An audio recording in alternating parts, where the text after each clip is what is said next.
आपण पाहत आहात EDTV, बातमी अशी जिच्यावर तुम्ही ठेवणार विश्वास।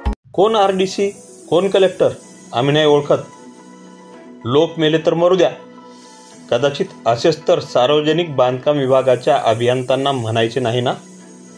विषय आहे दिनांक 18 जुलै 2024 रोजी राजूर रस्त्यावर वारकऱ्यांच्या काळी पिवळीला झालेल्या अपघाताचा।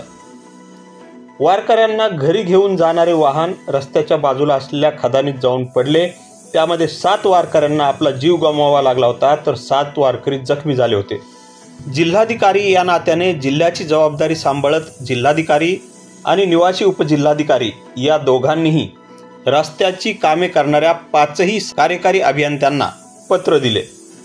दिनांक 22 जुलैला पत्र देऊन अशा घटना होऊ नयेत म्हणून उपाययोजना करावी आणि केलेल्या उपाययोजनांचा 3 दिवसात अहवाल द्यावा असे या पत्रात नमूद केले।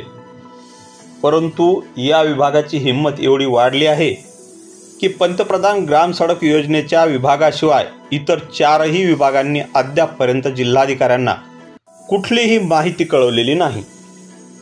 ज्या 5 कार्यालयांना जिल्हाधिकाऱ्यांनी पत्र दिले होती त्यापैकी कार्यकारी अधिकारी सार्वजनिक बांधकाम विभाग 1, विभाग 2, महाराष्ट्र राज्य रस्ते विकास महामंडळ, जालना जिल्हा परिषद बांधकाम विभाग आणि पंतप्रधान ग्राम सडक योजना अशी ही 5 कार्यालये होती।